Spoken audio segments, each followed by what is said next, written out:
What's up and welcome back to the Kind of Funny Screencast. As always, I'm Tim Geddes, joined by the big dog, Kevin Coelho. What up, dude?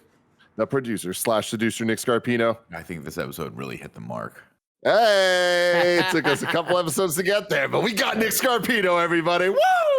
And before we get into the show, I just want everybody to go send some sweet, nasty love to Blessing Adeoye Jr., a.k.a. the latest member of Kind of Funny to get Forbes 30 under 30. You absolutely love to see it. Our power is growing. Squad till I die, baby. But that's not what we're talking about on this show. This show is, of course, our weekly show where we review and talk about our thoughts on different TV shows, different movies, everything going on in Marvel Studios, Star Wars land, all that stuff. We got the Book of Boba Fett coming up. Of course, we're going to be doing weekly reactions to that as well. But we're not talking about that today. We're talking about Hawkeye. You can watch the show on youtube.com/kindafunny or roosterteeth.com. If you wanted to get it as a podcast, you can just search your favorite podcast service for Kind of Funny Screencast, and we will be right there for you. Thank you all for listening. We really, really appreciate it.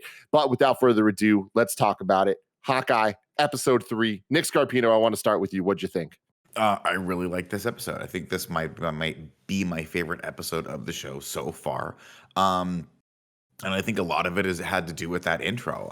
Last week I had a criticism where I was like, I don't know who this villain is.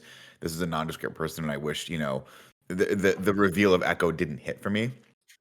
And man, I'm happy to say I'm eating my words right now. That the first 5 minutes of this movie where we get introduced to her as a child and her relationship to her father and all that stuff, show, and we get introduced to her. I think they knocked that out of the park. I think that the father casting and the young girl casting were perfect. And then by the time we get to the teenager, it's kind of straightforward. And in other shows, it's not done as well. It doesn't hit as hard. But this one, it hit for me, and I was like, okay, I believe this person, and I believe that she's capable of doing the things she's doing, and it's cool. And then, of course, we got nothing but, from that point on, then nonstop banter from Haley Steinfeld and Jeremy Renner, and I just really enjoyed it. It doesn't seem like there's a lot of high stakes to it, and you know what? I'm kind of okay with that. I'm kind of okay with the fact that this is just sort of a whimsical adventure that these two are going on, that might have some serious ramifications for Jeremy Renner's soul. But other than that, I'm really enjoying this episode. I really enjoyed it. Kevin? I loved it. The dynamic that they're building is great. The buildup of Echo was really well done. The scene where it cuts over and we're seeing Ronan being Ronan and murdering everyone. That was cool. But it also brings a lot of weight to that. Those people have families and stuff, and there's consequences for doing that stuff. You're going to be hunted down forever. That all being I love the chemistry that Steinfeld has with Renner. Yeah, I tried my hardest on both those names there.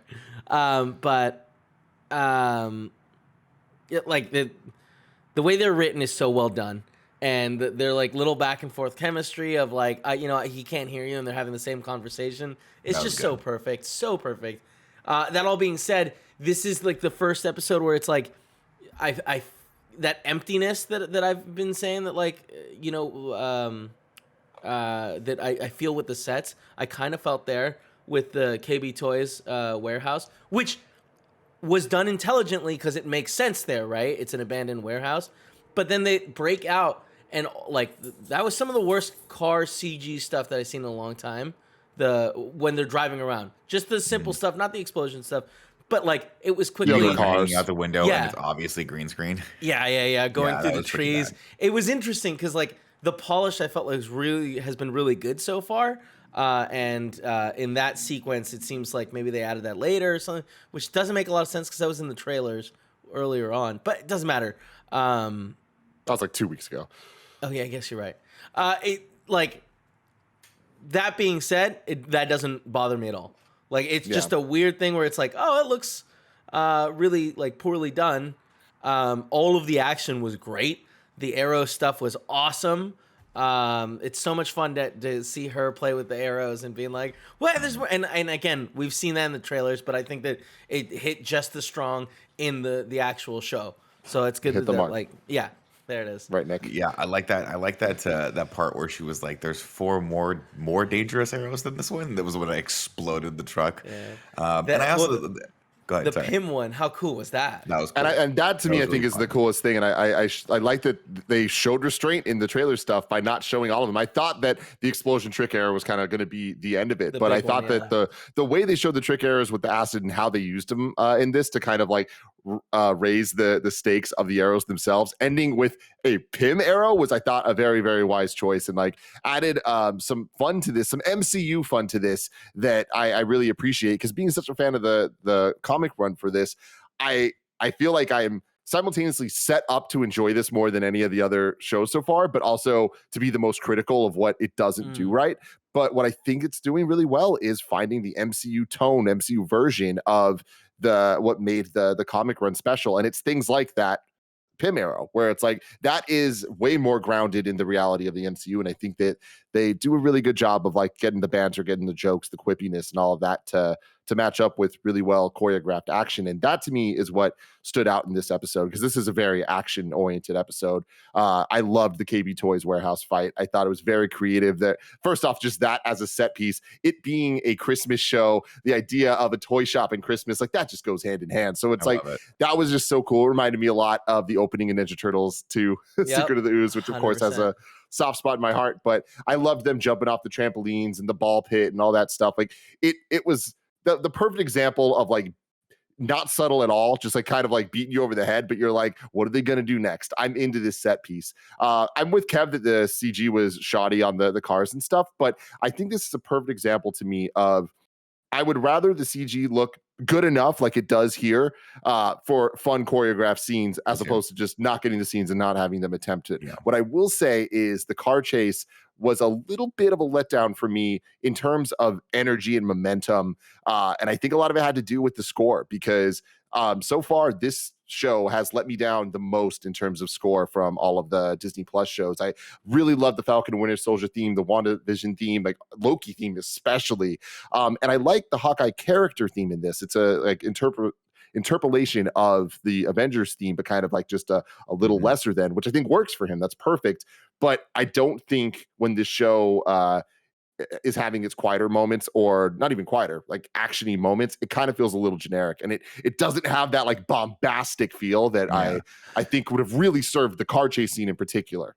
I would agree, but I would also agree with your earlier point where like the car chase scene was fun for me, and to your point, it's fun despite its flaws, and it's because we're having fun, the characters are having fun. And so I think the score needed to back that up a little bit, where like a lot of that car chase was just Christmas music because the radio was on, which was cool, which I liked a lot. And I don't mind that some of the green screen effects really stuck out like a sore thumb, because the choreography specifically leading up to that part, there's that wonderful part where he like shoots the arrow behind his back and it pins the guy's hand to the wall, and all those things are so Hawkeye, and it's so fun. And it's I think they nailed that, and they needed to nail that specifically in this third episode for me, because this is traditionally for me where shows start to wane a little bit, where I'm like, this is going to be a make or break episode. The first two I'll give you because they launch them at the same time, we review them at the same time, but after the third episode I'm like, now I'm in. But again, all that stuff works because we like these two characters. We like that scene where his hearing aids broke, and she's like, we should feed the dog. And he's like, you are a good archer. He has that one moment with her where he can't really even hear how she responds to it, but he knows she wants to hear it. And then he finishes it up with the good comedic beat of, we should feed that dog. He's probably or take the dog out. We got to take the dog out. And I also love, oh gosh, I had one more moment. I think it was the moment in the coffee shop where they're talking, and it's just their back and forth is just really, really good. I think they've started to nail those. And I'm happy to say I like, what's it? Claus? No, not Claus. Kazi. Yeah. I like that guy, and I like his relationship to Echo. Those two have good chemistry. Those the two are both Hawkeye good that spoke actors. sign language. Yeah, Love that line. So funny. And I think those two are super great. And the characters are understandable, and they're small enough so that I don't think we're going to fall into the same territory we fell in with the bad guys from Falcon and Winter Soldier, where they're just these sort of like nebulous, kind of not generic, but like, what is their motivation? Are they good? Are they bad? They're doing bad things for good reasons, yada, yada, yada. This one, I'm like, all right, her dad ran the gang, and I think he probably ran the gang because he couldn't afford to put her through schools that she could have, utilized a little bit more. And I think he just wanted to take care of her. So maybe that's potentially why he was into that. I'm interested in her backstory. I want to see how that kind of came about. Tim. This episode is brought to you by MeUndies. The end of 2021 is here, so we're all looking for the best gifts for our favorite people. Well, MeUndies has you and your bottom covered with their ultimate gift guide, so you can save time and surprise everyone with the coziest gifts ever. Of course, I absolutely love MeUndies. I have for years. I'm wearing the lounge pants and the socks and the undies right now, and I love having my entire body covered in this soft micromodal fabric. The new MeUndies holiday collection features classic plaids and sweater-inspired prints that will soon be new favorites. Their undies, loungewear, and sleepwear are made from soft, breathable, stretchy fabrics, ideal for sitting fireside with loved ones, available in sizes extra small through 4XL. MeUndies has something for everyone. MeUndies has a great offer for you. First-time purchasers get 15% off and free shipping. Your days of fighting for your life in the mall parking lot are over. To get 15% off your first order, free shipping, and 100% satisfaction guarantee, go to MeUndies.com/morning. That's MeUndies.com/morning.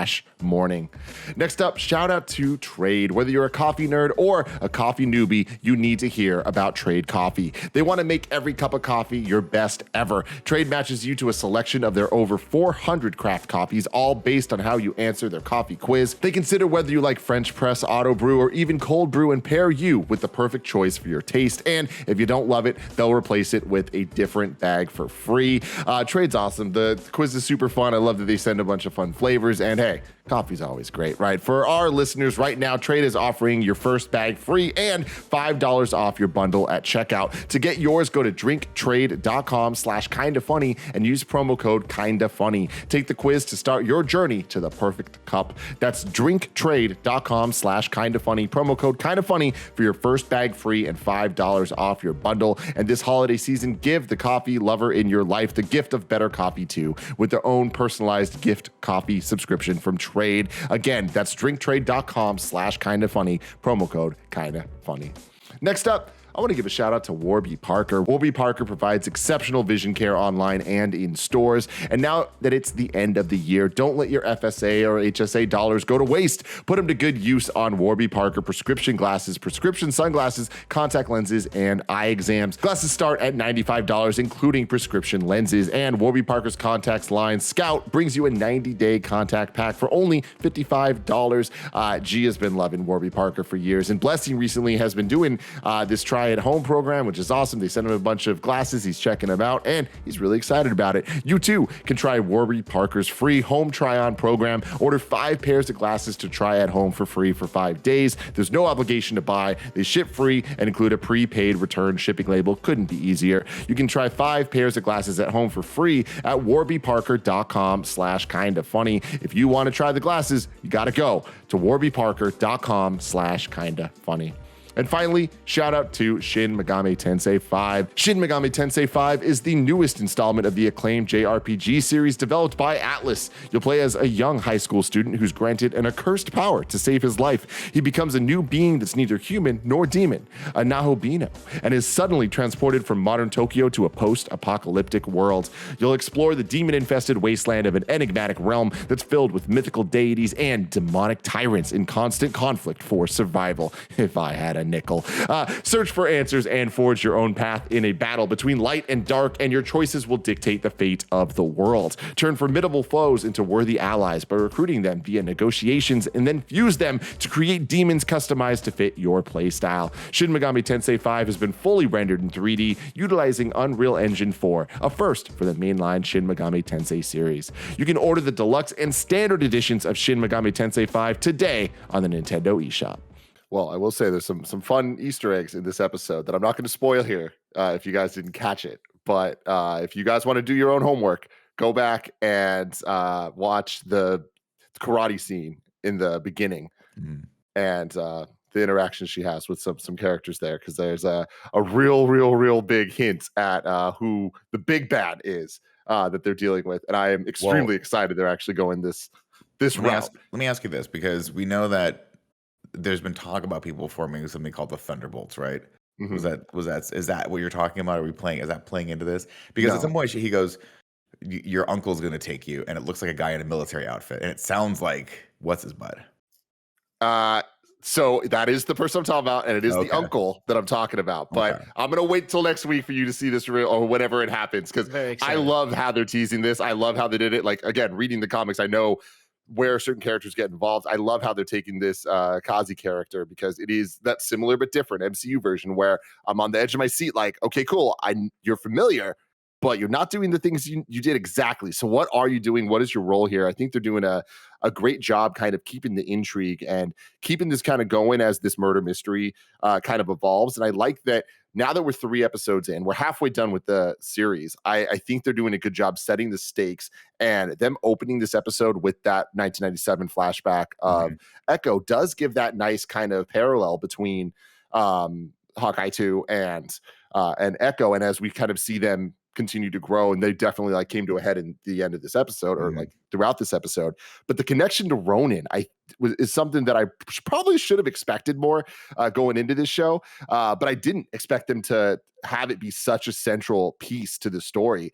And the idea that he's gonna be revealed, like it's gonna be revealed at some point in the upcoming episodes that Clint was Ronin, and like that's really cool. Well, even Haley, like even Kate Bishop, it's Kate Bishop, right? Even she says, she's like, you know who he is, and she kind of alludes to the fact that it's you, right? Like it's not that hard to kind of figure out. Or maybe it was Nat. I don't think she knows. She doesn't I know. don't think she knows either. Well, she knows he knows who it is, and it's someone close to him. Yeah. So it's so interesting they put us in this spot where it's like it's so clear to us. You know what I mean? Like we've known for so long. But that's why it's like it's like good. it's such a mystery, and they're like, you know, like give us this information, and it's like we're sitting there being like, oh, is he gonna tell him? Because they'll kill him.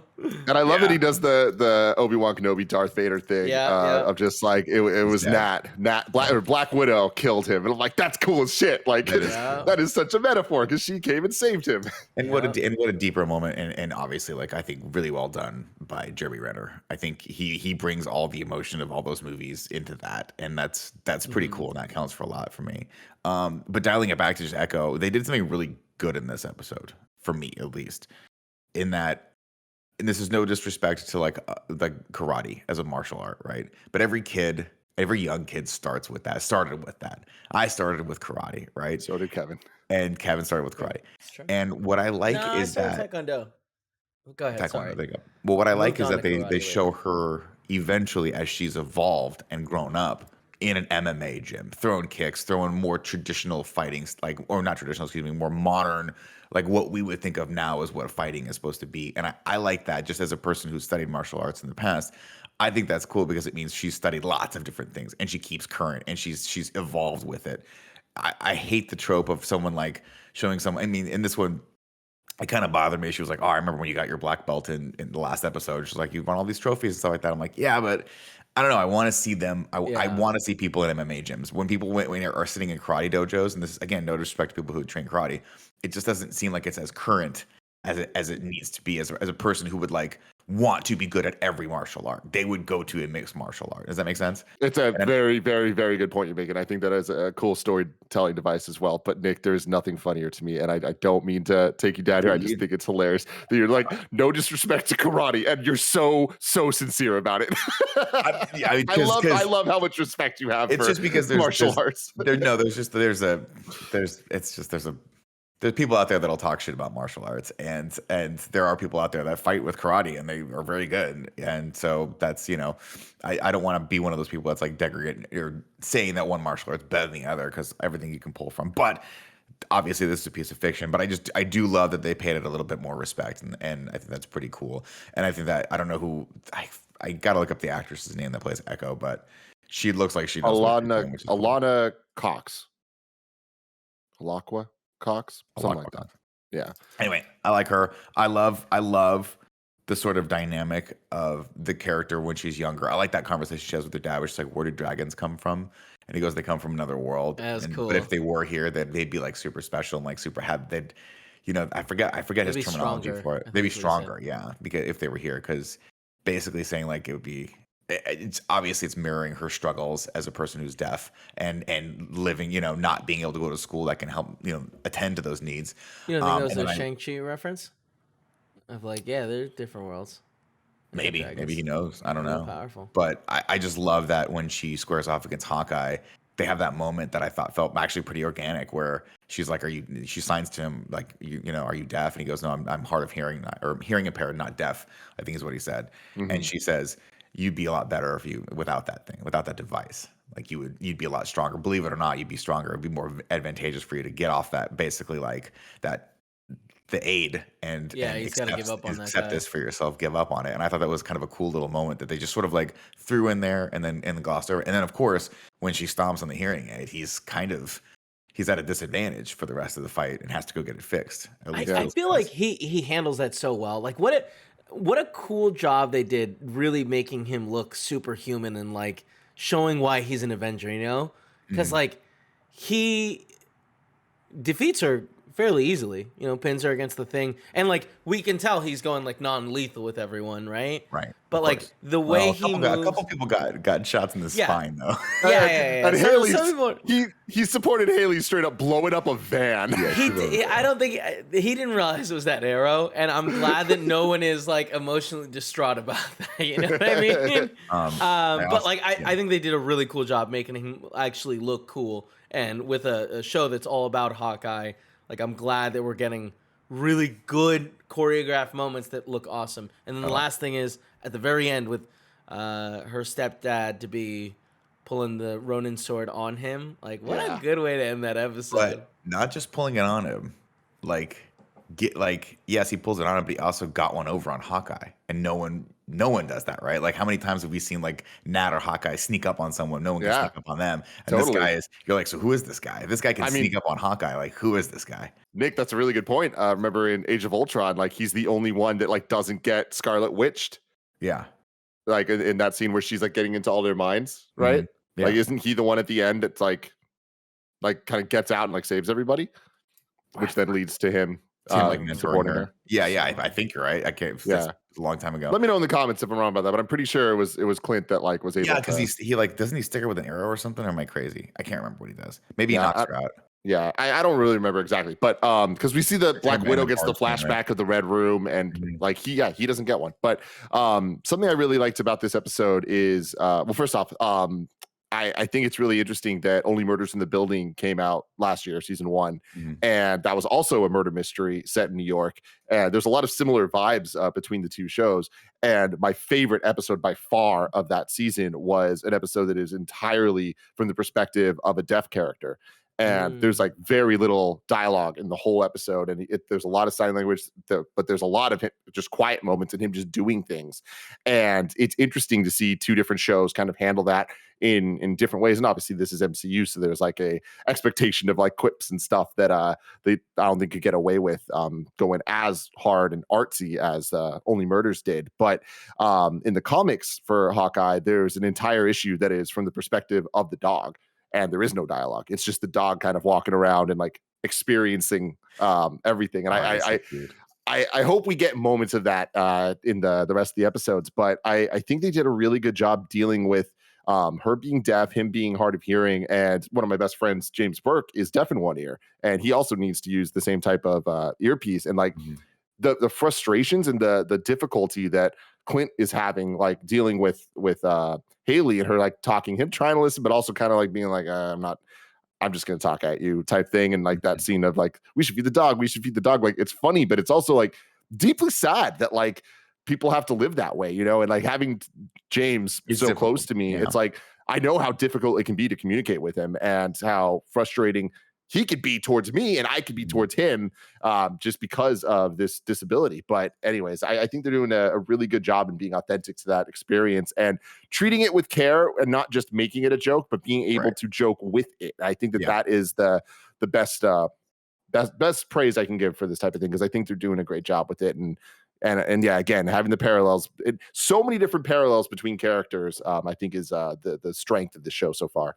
I want to give a shout out before we wrap up to, I remember what I wanted to talk about with the diner scene, which she keeps talking to him about the branding issue.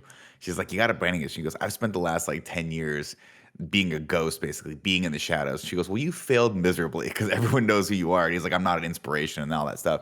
But she draws out the Hawkeye costume on the napkin, which I thought was hilarious. And he's like, no, not going to happen. My wife would divorce me if I came home in that. But it has the deeper implication of, she's like, you need a costume that inspires people. And he says, I'm not an inspiration. I'm not a role model. And that's and that's just so, I thought that one hit for me. That hit hard. I was like, oh yeah, he's got some ghosts. He's got some demons that he's never going to be able to get him. There's red in his ledger, so to speak. Yeah. Also, I like that all like a bunch of the trick arrows had very vivid purple stuff happening, like the Yeah. ooze and the smoke. It's like, all right, cool. I like them doubling down on this. Also, Yeah. shout out to how well that fight scene, or excuse me, the car chase scene was done. And I love how a book ends with the joke where she's like, "What is with this plunger?" And then they use the plunger to actually get on I the get subway. it. Oh, I get the plunger now. And then it just cuts to them on the subway train. I thought that was really well done. Yeah. Absolutely. Well, let us know in the comments below what you thought about Hawkeye episode 3. We'll be back, of course, next week with episode 4. The week after that with episode 5, because that's how it works here at Kind of Funny. But I'm keeping you on your toes. We won't be there for the finale because we're going to be on break. But next year in January, we're going to come back and we will do Hawkeye in review with Greg Miller. So that's very exciting. But until then, I love you all. Goodbye.